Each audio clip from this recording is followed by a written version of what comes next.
Assalamualaikum warahmatullahi wabarakatuh. Berjumpa lagi dengan saya Mimi Jamilah dalam program Itahsin. Nah, kita akan membahas cara melafalkan bacaan Al-Quran yang baik dan benar, kemudian tempat-tempat bacaannya, makhrajul hurufnya, dan juga sifat-sifatnya.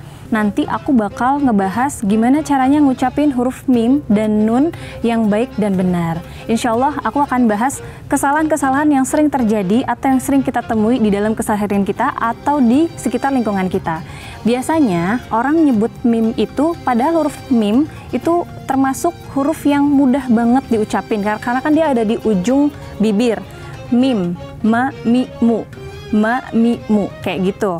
Tapi kebanyakan yang kita sering ketemui adalah kesalahan pertama itu terlalu dalam atau bibirnya itu terlalu dilipat ke dalam. Misal hudam mir rabbihim. Jadi bacanya tuh bukan hudam mir rabbihim tapi hudam mir rabbihim. Bukan juga nyebutnya tuh kayak ma, mi, mu. Jadi kayak terlalu dalam gitu. Padahal cukup ma, mi, mu, ma, mi, mu, kayak gitu. Kesalahan kedua, itu kan tadi kesalahan pertama terlalu melipat mimnya tuh ke dalam.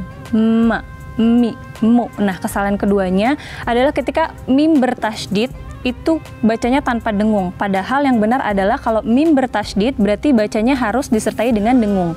Dengung tuh gimana sih? Kayak misalnya gini, hudam mir rabbihim. Jadi ada kayak orang pilek itu ngirung istilahnya ya. Jadi kayak ada dengung yang keluar dari rongga hidung. Hudam mir rabbihim. Jadi ada dengungnya gitu. Hudam mir rabbihim. Kayak gitu ya teman-teman. Tapi kebanyakan bacanya malah hudam mir rabbihim. Jadi dengungnya tidak sempurna. Padahal yang baik dan benar adalah insya Allah bacanya hudam mir rabbihim. Nah, seperti itu. Yang ketiga, mimnya itu orang kebanyakan dipantul. Padahal mim itu tidak punya sifat qalqalah. Kayak misalnya an'amta.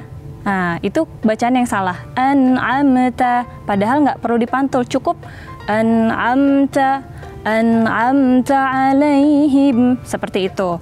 Jadi kalau misalnya bacanya an'amta itu kita menambahkan sifat huruf di ujung mimnya saat kita membaca an'amta. Jadi bukan an'amta tapi an'amta. Kayak gitu teman-teman. Nah, udah inget kan 3 kesalahan ketika kita menyebutkan huruf mim? Coba kira-kira yang pertama tadi apa? Iya, yang pertama itu ketika menyebutkan huruf mim terlalu dilipat ke dalam. Ma, mi, mu. Nah, itu nggak, padahal nggak boleh. Jadi kayak terlalu dalam gitu. Hudam mir rabbihim. Jadi kesannya terlalu berlebihan. Karena nyebutnya cukup hudam mir rabbihim. Ma, mi, mu. Bukan ma, mi, mu. Nah, kesalahan kedua tadi apa yo? Ya, kesalahan kedua ketika mimnya bertasydid itu tanpa dengung, padahal harus dengan dengung.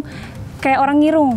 Hudam mir rabbihim. Kadang kan kita kalau pilek tuh kayak sengau-sengau gitu, nah kayak gitu tuh. Hudam mir rabbihim. Tapi kadang orang bacanya kayak loncat aja gitu. Hudam mir rabbihim. Padahal yang betul adalah hudam mir rabbihim. Dengungnya itu disempurnakan. Nah, yang ketiga tadi apa yo?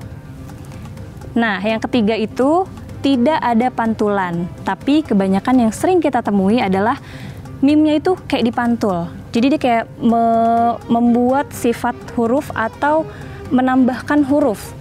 An'amta. Nah, itu nggak betul bacanya, tapi yang betul insya Allah seperti ini. An'amta. Jadi mimnya itu tidak dipantul. Gitu teman-teman. Nah, kira-kira udah tahu ya kesalahan-kesalahan yang terjadi ketika kita menyebutkan huruf mim.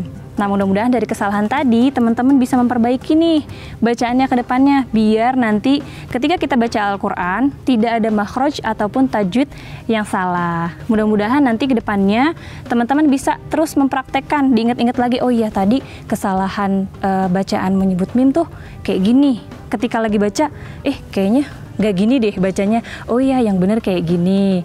oh ketika baca hudamir, kok aku bacanya nggak pakai gunnah ya? Oh iya harusnya tadi pakai gunnah kalau mimnya itu bertasydid. Atau ketika baca Fatihah, terus kita tiba-tiba nggak sengaja nih baca lagi dipantul mimnya, an'amta alaihim, kok aku dipantul ya, lupa, diulang lagi, dibenerin lagi, an'amta alaihim ghairil maghdubi alaihim waladdallin. Nah kayak gitu. Jadi ketika teman-teman ngingetin nih kesalahannya, oh kayak gini, oh ternyata selama ini aku salah bacanya, oh yang benar kayak gitu. Jadi ketika kalian praktek terus salah, sadar nih salah, oh iya aku salah tadi bacanya, tinggal direview lagi, diulang lagi, terus dijadikan kebiasaan ketika kita membaca Al-Quran dengan makhraj yang baik dan benar. Jadi kalau kita biasain misalnya Bismillahirrahmanirrahim, amma yatasaalun. Jadi bukan amma yatasaalun. Jadi mimnya itu kan di situ di amma ada tasydid. Nah, berarti kalau tasydid kita bacanya harus dengung. Dengung itu kira-kira berapa ketukan? 2 ketukan. Jadi amma yatasaalun.